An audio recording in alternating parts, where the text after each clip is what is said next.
All right, we're here for another interview with Mr. Gbenga Ogunjimi. He's the CEO of the Nigerian Center in Washington, D.C. We're so happy to have you. Thank you so much for coming. Thank you for the opportunity. You're welcome, you're welcome. When I first met you and I saw you, I was just blown away. I didn't even know we had a Nigerian Center in Washington, D.C. So we're going to get into that. And again, we just want to say thank you. All right. So for the first question we have for you is, where are you from, and tell us about your upbringing. I'm from Lagos, Nigeria, particularly Ikorodu. Ikorodu is a suburb of Lagos. I have the opportunity or privilege to be born into a house of leaders. My mom was an entrepreneur. My dad is a leader in the realm of business, professional. I think it was from their professional trajectories that I drew my identity in the world of business as an entrepreneur, particularly a social entrepreneur. Values like philanthropy, community service, impact, faith was very big, and also that's where I draw my core values from. And I think this just kind of prepared me for who I am and what I do today. That's great. For the viewers who may not know, can you define and let us know what is a social entrepreneur? Yeah, a social entrepreneur is just like a for-profit entrepreneur, but their motivation is more impact and social driven. They are led to make a difference in their community, but doing it as a business. They may incorporate as a for-profit or a non-for-profit, but usually profit for them, it's a means to an opportunity to get to impact. And I think that's what a social entrepreneur is. Thank you very much for that. We also have a question for you regarding your background. So before you created and started the Nigerian Center, what was life like? I came to the United States through a State Department program, and it was called Atlas Corps. The idea is programs like the Peace Corps give a lot of Americans opportunity to go overseas to serve, but you can't say the same for leaders overseas to come here to serve. So that program allowed me to come here to Washington, D.C.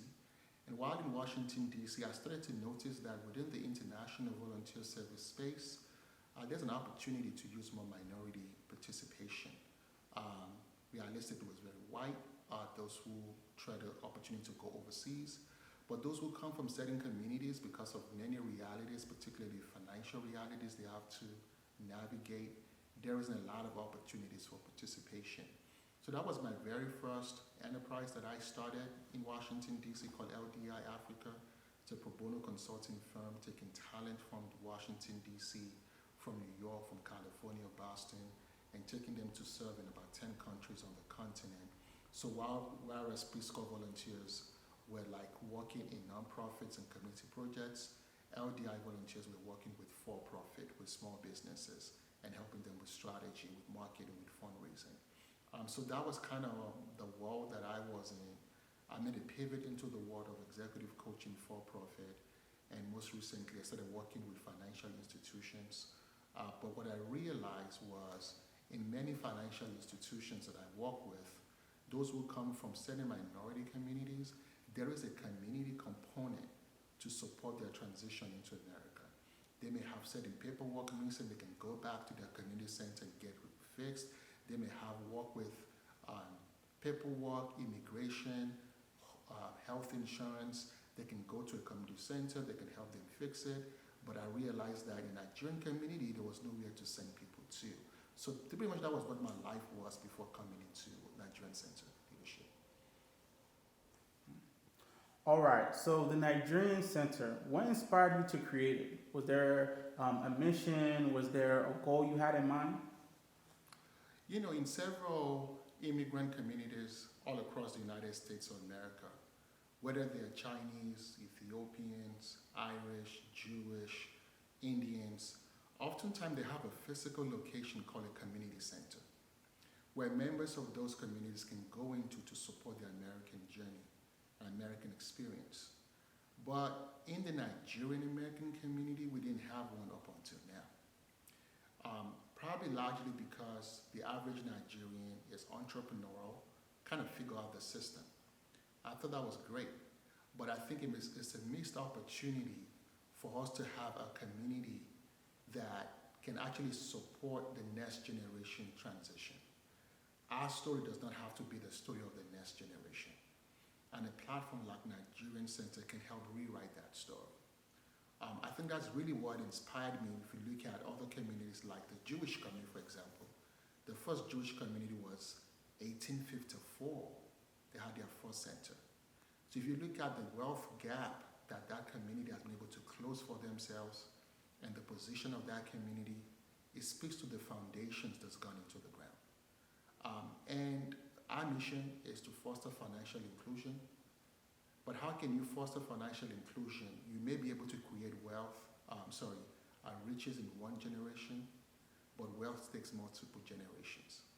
So I think it's important for us to have a platform like the Nigerian Center to give opportunity for newly arrivals from the country, an opportunity to support their transition, but also who are here, who are first generation, second generation Nigerians, to have a physical location, organization they can connect to really support their connection to their culture, to the Nigerian cultural heritage.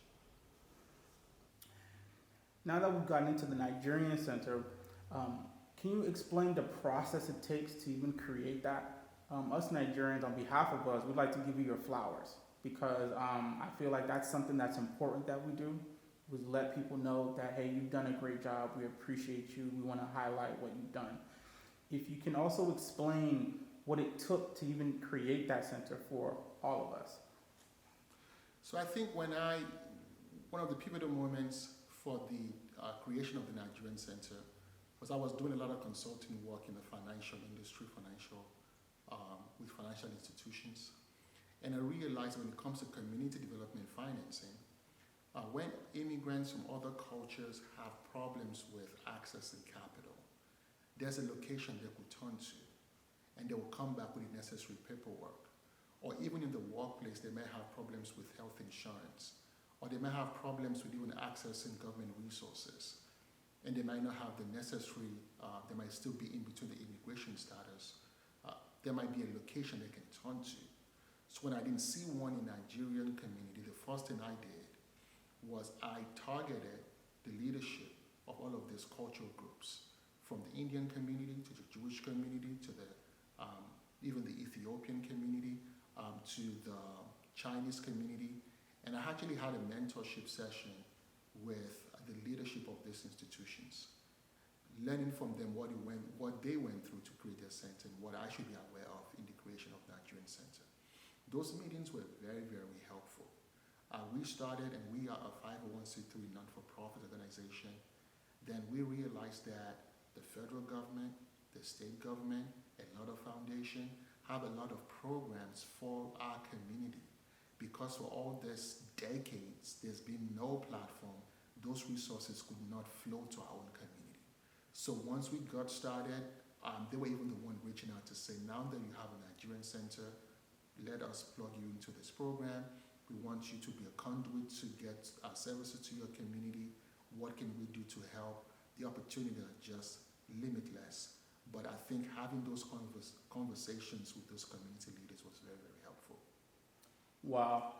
The reason why I'm even blown away right now is because I'm going to ask you a question. It might be a little bit tough, but why don't you think we haven't had a Nigerian Center for decades? Nigerians have been coming to America for a very long time. We have the embassy in D.C. and other parts of the U.S. Why don't you think we don't have one, or up until now? Well, I would speculate that the reason why we don't have a Nigerian Center up until now, it just speaks to the resilience of the Nigerian people. Because we are highly entrepreneurial, we are go-getters, we defy the norms, we don't cower to barriers or obstacles, we figure out the way. So I think generations up until now have come to America, and some may even argue that living and growing up in Nigeria prepares you to really thrive and succeed in America. So we didn't really see the need for such a center. While that is good in itself, there are opportunities that we miss, we leave on the table. Because as I mentioned, that you can create riches in one generation, wealth takes multiple generations. And what happens is where we have a lot of individual success, we can't say the same as a community, that our community itself is a successful community. There's a lot of us that are successful in America, but if you look at it from a lens of one singular community, we cannot say the same level of success as a community.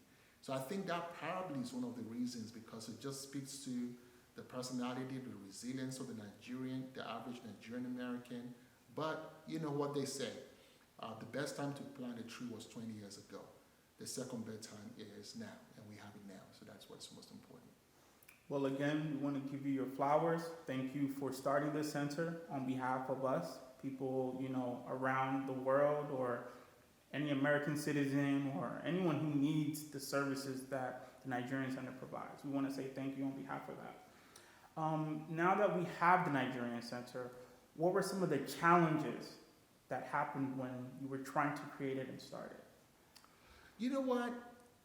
A lot of people really think when they hear the Nigerian community, honestly, I didn't think I had any challenges to that. That is really what recognizing, or what really, giving unnecessary attention. In fact, on the contrary, I saw a situation whereby the community was ready and willing to participate and to say, what can we do?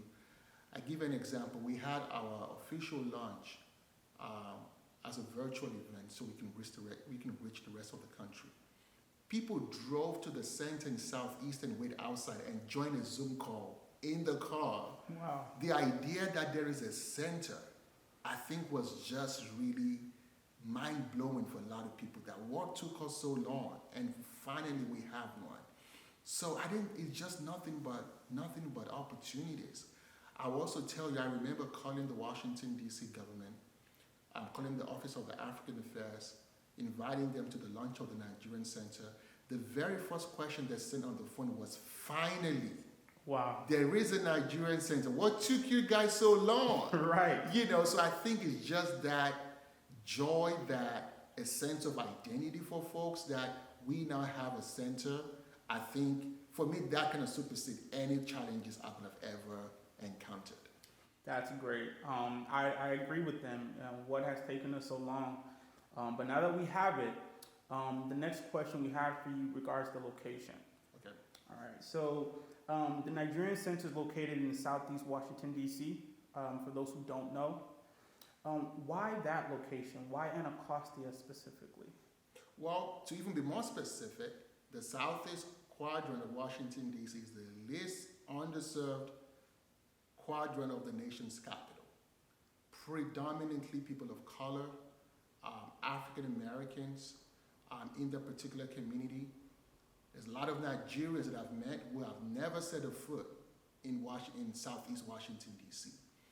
So actually, I think it's an opportunity, because there's a whole lot of conversation happening about closing the divide between Africans and African Americans. So I think putting a center, a Nigerian center, in the heart of Anacostia in Southeast is an opportunity on both sides. Opportunities for Nigerians, for other African immigrants, we call it east of the river, to actually cross the bridge to that part of town and make that touch point. And also taking the Nigerian center closer to African American brothers and sisters, that they can now interact with the center, they can walk into the center and learn about Nigeria. Some of them would never have the opportunity to go to Nigeria, but in their community now, there is a Nigerian center. I think that is just a strategic move, and I'm glad that we did it that way. I'm glad that it's in that location. I'm somewhat familiar with the area, but now that the Nigerian Center is there, I'll definitely frequent the area more often. The question we had now was regarding the area in terms of the people. Has the Nigerian Center been well received in that area? The answer for that is yes. In fact, we see a lot of people that come from the community to the Nigerian Center to say that they want to connect more to the Nigerian culture. And if I want to pivot to the Nigerian culture, the Nigerian American or the Nigerian diaspora, we have the biggest community of black people around the world. And even if you look at even within the African American community, increasingly there is a huge demand and intrigue and curiosity for that community to connect to the Nigerian culture. Even numbers coming from ancestral test platforms like 23andMe, African Ancestry, the greater net numbers are coming back from Nigeria as the ancestral home for majority of black people. So now they have access to such a culture, to such a center, they can actually reach out and connect and say, do you have any cultural programs? Because I'm trying to connect to my ancestry. So it has been well received. We have on our staff members of the community that volunteers at our clinic. They even, in fact, we have so much application from volunteers in the community, we have to start turning away and saying not at this time. You know, there's been a great appreciation and demand, for the community, for our culture, particularly in that community. We're glad to hear that. That I'm sure that is very, very, very well received in terms of us as Nigerians and Nigerian Americans, knowing that here in America we have a place for us to do whatever we need and get the services we need, as you stated earlier. Another question we do have for you: what kind of cultural programs does the Nigerian Center offer the public? We do have cultural programs at the center, particularly language classes. We do Hausa, Igbo, Yoruba classes. It is worth noting that our very first class of Igbo class and Yoruba class was 100% registration by African Americans, 100%.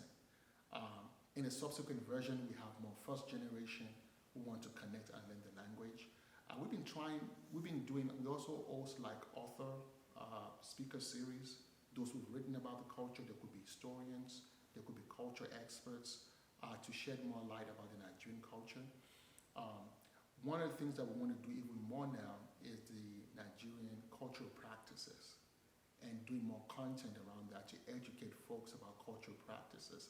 Just a quick distinction between, if you look at in America, there's a cultural practice of baby showers, but we have naming ceremonies. Right. So helping people see the diversity, that we all have in different part of the world. So we've been doing a whole lot more cultural programs at the center. All right, so I noticed on the website, the Nigerian Center website, that there's a very big highlight on immigration. Is there a reason for that? Yes. Earlier this year in February, the President, Joe Biden, had the State of the Union address. At the Nigerian Center, we had a State of the Union on immigration. The reason being that oftentimes black people, African immigrants, we are not the face of immigration in America, to be honest. You think of immigration, you think about crisis at the southern border.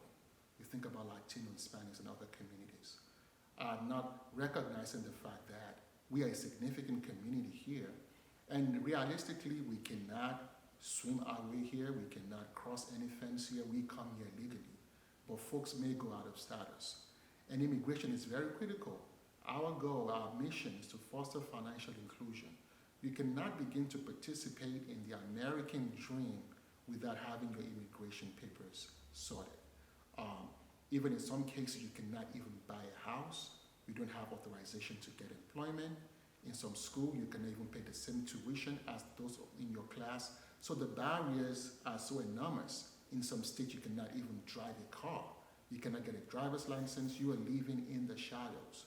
So we thought while we celebrate the successes of the Nigerian American community, we talk about our contribution in the world of academia, world of business, in sport, even in this current administration. There's a lot of Nigerians in the White House supporting the presidency. Nobody talks about those in the shadows. And the reason why they are in the shadows is because of immigration. So we started by opening a walk-in immigration clinic. Anyone in our community for the very first time in the history of our community can pick up the telephone or can just walk to the center and speak to a lawyer at no cost to them. So that's anyone? Anyone. They don't have to be Nigerians. They don't have to be Africans. Anyone can walk into the center to get legal aid services at the Nigerian Center. So anyone, whether they're in status, out of status, they have a question, there's an emergency, they can just come in. Absolutely. The reason being that even American citizens have family members who might not be citizens that they're trying to support. And I'm going to give a very interesting story. When we started, one of our very first clients, it's very hard for folks to believe this, is a high-ranking diplomatic figure, is the ambassador of an African country that fell out of favor with their government, and their diplomatic privileges were revoked, and they were in danger of political persecution in the country. And it was the very same time we started the Nigerian Center, and they came to the Nigerian Center to how they can navigate the American immigration system. And we've had a whole lot of cases. On our social media, we put up a photo with a U.S. Police officer in Washington, D.C., who is an American, but the family is from Sierra Leone. And they came to the center to have them to support their journey to bring them over here. So anyone can come to the center. So because we think immigration is very critical to participating or realizing the American dream, a lot of people don't talk about that. And secondly, we have a culture of privacy, anonymity in our community. People are going through so much, but we not even talk about it. But the opportunity now, they have to go to the center and speak with a licensed attorney to really help them get through navigating the American system, immigration system, and get the support that they may need. So we thought immigration is very important. Okay. I would say that that's very interesting. Knowing that as a Nigerian myself, I know of some Nigerians who maybe they're seeking asylum, or maybe they're in school, and sometimes they fall out of status, or they're unable to even go back to Nigeria for whatever reason. They should come to the Nigerian Center, and what should they expect? Like, who would they speak with? What would be the process? Is there any insight on that? Yes, they are speaking to a licensed attorney. You're not speaking to me. I'm not a lawyer. Trying to make that clear to people. I don't know about people's cases. There are lawyers at the center they have the opportunity to speak with about their status. Also, there is also a process where we can help folks determine what their status is. Some people don't know, am I still in status? Am I out of status? I'm not out, I'm not in. They can get all those questions answered at the center. We also do monthly Know Your Right workshops. They are both civic rights and immigration rights. So we bring a lot of lawyers that specialize in different aspects of immigration law to give folks resources and tools, what options they may have. Particularly, there are different categories and pathways to American citizenship. There is a family pathway. There is the professional pathway, those who are work-based visa like the EB-1 to 5, or even like the H-1B visas. There's the humanitarian pathway, which is those who are seeking asylum or who are running from persecution. So there's several pathways that are available to folks. So we constantly do workshops. In fact, we have an upcoming workshop with the U.S. Attorney's Office for D.C. These are the same people who are prosecuting the January 6th insurrection folks. But having access to that level of resources, one of the things we found out in the center was our people drive Uber when they first arrive.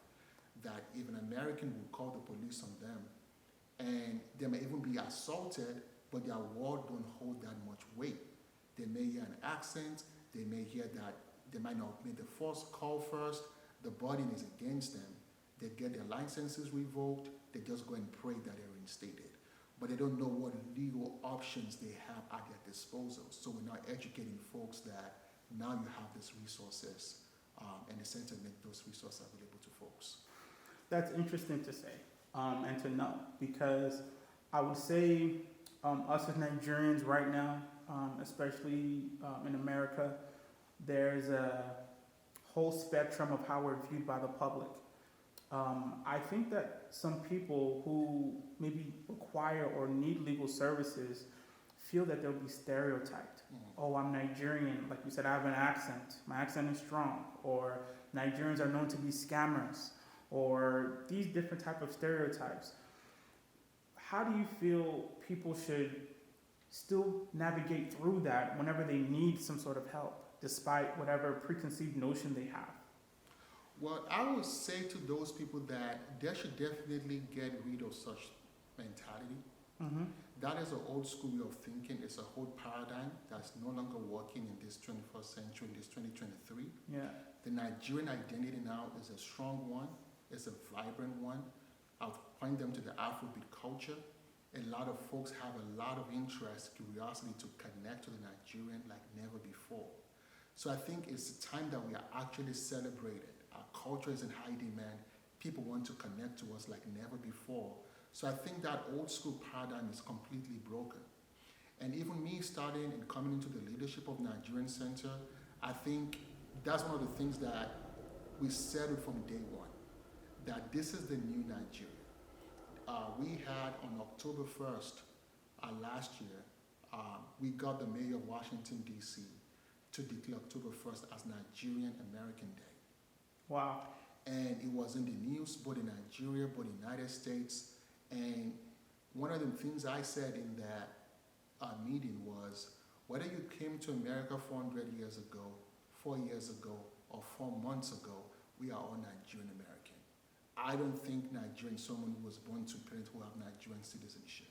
There are people who have Nigerian ancestry, and they identify as Nigerian. Some people married into the culture. Some people adopt the culture. That's true. We welcome that. We are so much an inclusive culture now, and there's so many shades to our identity as Nigerians. So I think this is a time where our culture, again, is celebrated like never before. Don't even entertain that thought. Are there people who still think certain way? Yes, they are liberty to think so, but that is not your people. The culture, the environment we have, people want to engage, Right. people want to support, is actually an advantage, and I encourage people to embrace that. All right. So now that we have the Nigerian Center, what kind of services does the Nigerian Center offer the community? Our mission is to foster financial inclusion and provide access to the Nigerian culture here in America. The way we do that, we have identified 4 asset building areas. The very first one is immigration, providing folks immigration justice, access to free to low cost immigration services. We have a walk-in clinic. We have a Know Your Right monthly series that we offer. We also have financial programs. We do have a micro-lending program where we provide micro-loans to folks regardless of their immigration status. This loans ranges from $500 to $250,000 without collateral, in some cases without even immigration status or credit check. It is important because for a lot of folks in our community, entrepreneurship is the only option they have. Their foreign degrees may not be recognized here. They may not even have the opportunity to get a professional pathway. They have to resort to entrepreneurship. But because of immigration barriers and other barriers, they don't get that initial startup capital. We also do credit building loans to folks. We think that is important because in Nigeria, we don't have a credit system, but in America, Right. Credit is king, credit is everything. It takes time for folks to adjust, to be familiar with having credit. So when a Nigerian now arrives in the United States and they go to the Nigerian Center, they can start to establish their credit profile from day one. We have homeownership programs. Homeownership is the cornerstone for wealth creation in America, in pretty much every part of the world. So we let folks aware that there are grant opportunities for your down payment assistance, their first-time homebuyer program, and any credit counseling they may have, navigating the mortgage system, closing on a house, getting into the wealth creation aspect of that. We provide those programs as well. And we have cultural programs, language classes, and programs that really connect folks to the Nigerian cultural practices. That's great. That's great to hear because I feel like, based on what we talked about earlier in the interview, Nigerians, I feel like we need to do better group economics compared to our counterparts of other ethnicities and races. A question I have for you is, how can the Nigerian Center foster a network so that we as Nigerians can, yes, do business with other people, but also do business amongst ourselves, so that we can have more of a combined wealth as like the Jewish community or the Indian community, for example. Well, I think that happens over time, and but I think what may be a barrier to that line of thinking is the assumption that everyone is in the position to do business together.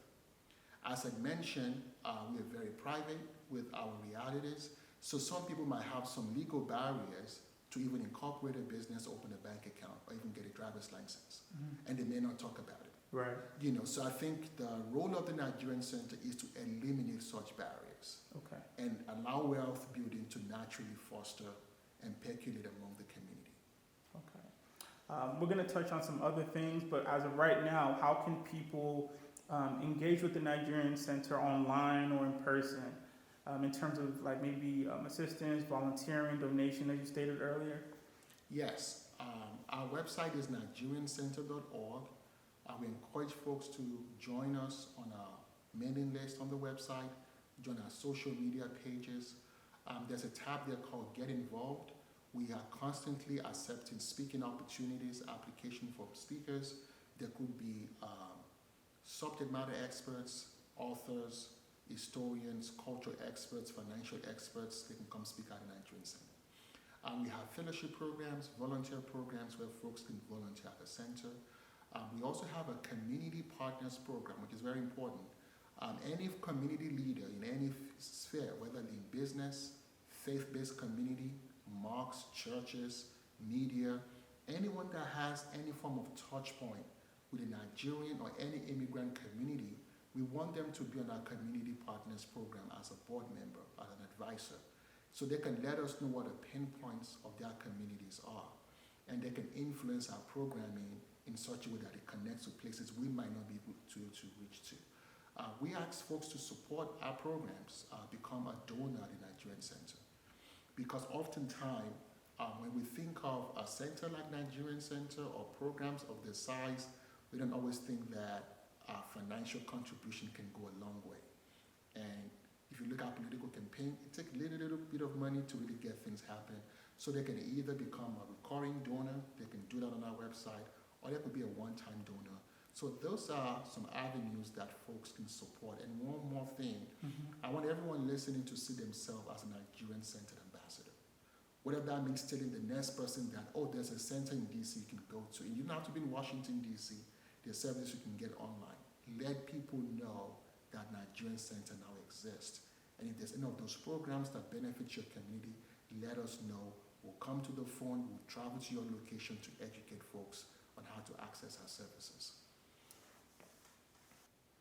All right, so aside being the CEO of the Nigerian Center, we see that you've also written a few books. We're going to get on one today, and we'll hope to have you back in the future to touch on the other books. In front of me, we have Borderless Voice. How long did it take for you to write this book in terms of being an author? Was it a couple years, a couple months? How long did it take? Well, as a first-time author, the real answer is a lifetime. Wow. Because the moment you come to the point that you want to write a book, is a summary, especially if it's like we call it a business memoir, which is autobiographical, but also you speak on a perspective, a professional point of view to a subject matter area. And that happens over a lifetime. This particular book, it became relatively quick when I started writing it and finishing it. I think the process was about maybe like 3 months or so, but in terms of the content of the book, that happens over a lifetime. All right. The title, Borderless Voice, is very strong. Why that title in terms of what the book has to offer? Two events kind of inspired that title. I believe it was 1999, around 1999-2000. There was a Miss World Beauty pageant in South Africa. And for the very first time, there was a young 19-year-old, Gbenga Ogunjimi, who became Miss World from Nigeria. Typically, our community is now seen as the definition of beauty, but she broke that mold. And not only was she the winner of the Miss World, she redefined what beauty was. She found and expressed a borderless voice. Wow. The second incident or event happened in London. It was the TED Talk. It was a TED Talk global event. And a young Nigerian woman came to the platform by the name of Ngozi Chimamanda. Right. And I remember I was watching this show, and I saw this young Nigerian woman, I mean, in a Nigerianness, in authority, Right. in a mastery, and this woman is expressing a borderless voice. So she broke all those barriers. So the real message of this book is that your country of birth or the culture that you identify with or your last name or where you're from should not impact how far you can release and unleash your authority into the world. And that happens with the practice of taking ownership of your own story. Once you do that, you find and express a borderless voice. I think that's what inspired the title. Okay. Based off of knowing more about this book, identity seems to be a huge topic. Why is that? Why does someone's identity play such a huge role in their outlook on life? Because the reason why your identity is important and is a big deal is because that if you think at every facet of identity, whether it is your cultural identity, whether it is your spiritual identity, whether it is your professional identity, whether it's your gender identity, we are the authority of that, in the sense that I don't hold your participation for me to tell myself how I feel about myself. That is my self-perception. Particularly in this book, why identity is important is I focus a little bit more on international identity, which is an aspect that is rarely talked about when it comes to in the identity world, is this idea of how do you see yourself outside of the country or community that you were born into. And the story behind that was that I was coming back into the United States at the Atlanta International Airport. And at that moment, I had a defining moment. And if you're an immigrant, when you get to the immigration, in my community, we call it "Let My People Go" language. You know exactly what to tell them. Right. There's a script you gotta stick to. You're coming to see your cousin, your in-law, a conference. You stick to the script. You get in, you do your business, and you get out. Right. And this moment, I decided to break the script. I told the immigration and custom officer that I was coming back to start and continue to run a business. I said, "You mean you're working in the United States?" I said, "Yes." And they put me for a secondary screening. First, they said that I'm going to deny your entry into the United States. So yeah, I was facing deportation. Wow. And I had flashes like the implication of that how am I going to explain this in any country in the world that you're deported from America? Right. It's going to be like a stigma that's going to go with me for the rest of my life. But you know what? I've been in America for a few years. I know what it means to speak to a manager. I said, "Is this possible? I speak to someone else." He said, "Sure, you can." And I was escorted into this waiting room. And one by one, I saw a lot of people who was denied. They were put on the next flight. Wow. They would not come into America. They would not see the land of opportunity. And it was my turn. I was faced with this decision. And when I show up and they called my name from the speakerphones, I knew they'd reached a decision because a non-Nigerian or American cannot say the GB sound, which is Gbenga. Right. If you say Gbenga, you're from Nigeria, you're born in Nigeria.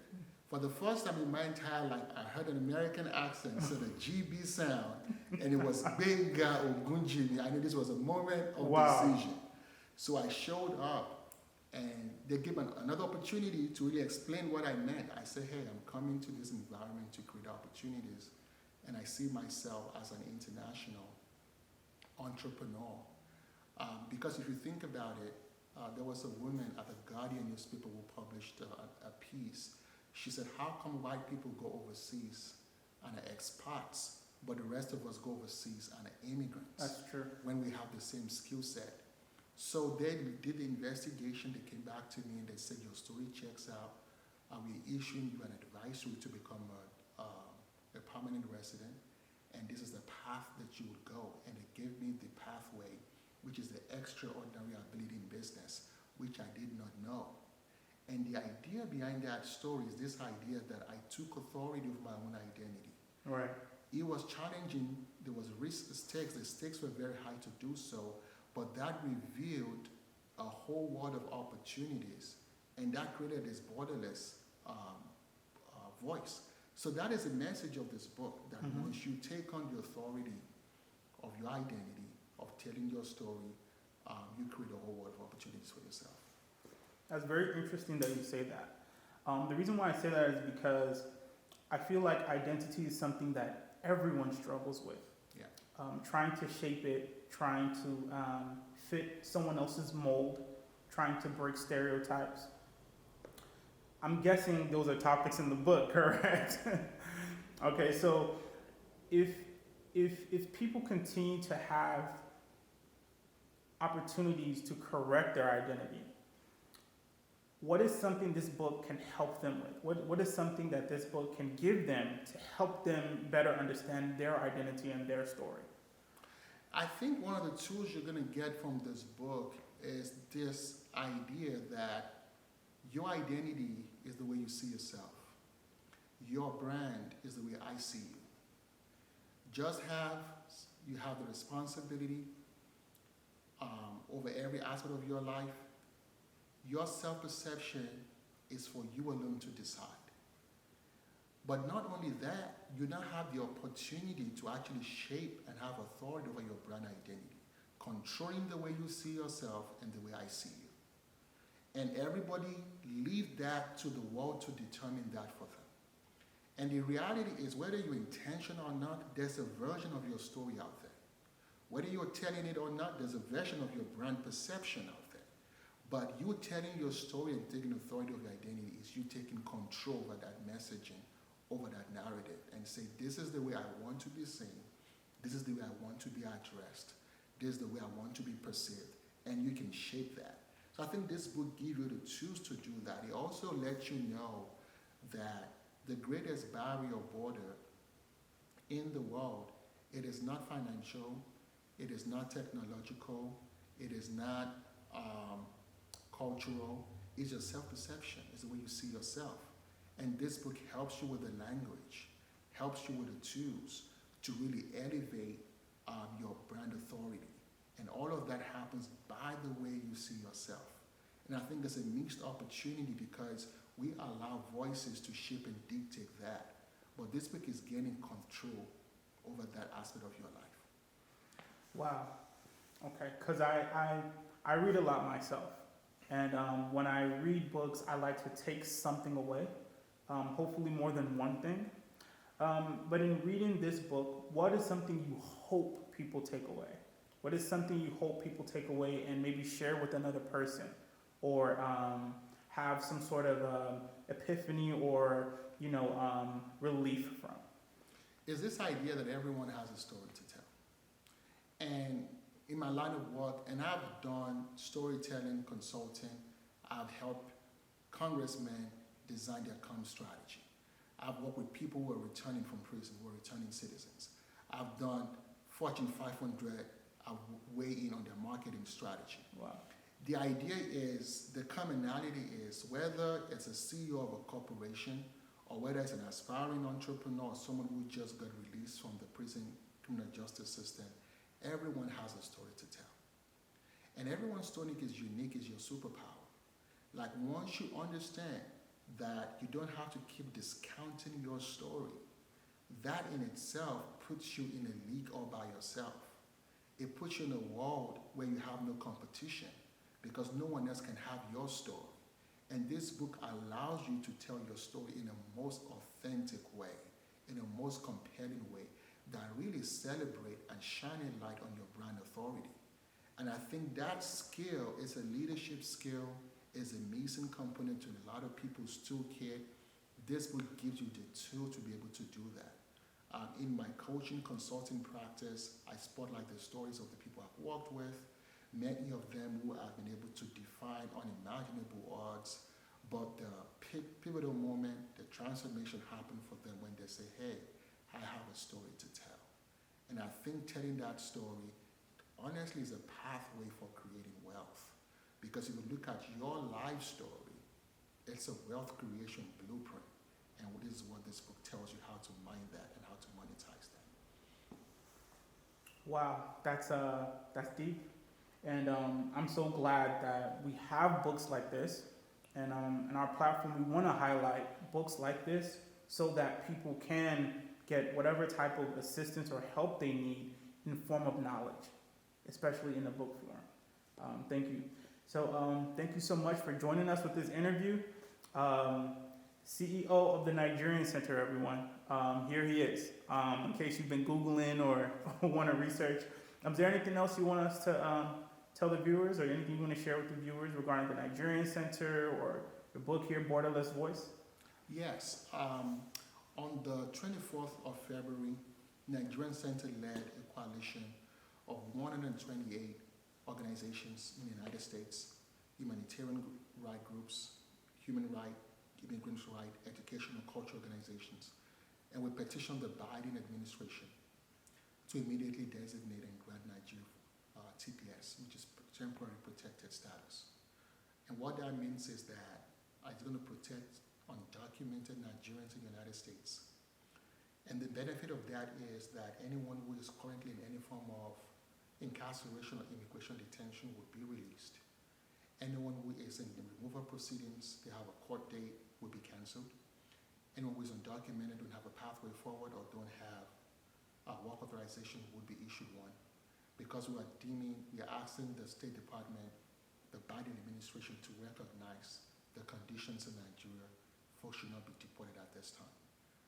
We want folks to be aware of that particular campaign going on and how they can participate. You can get more information on our website, nigeriancenter.org/TPS, gives you more information. Folks in the U.S. can call their congressmen or women to weigh into this legislation, to weigh into this campaign, so we can have this protection for folks. Thank you for that. And we're going to send this information out, and we're going to show that out to everyone as well. Thank you. Thank you very much.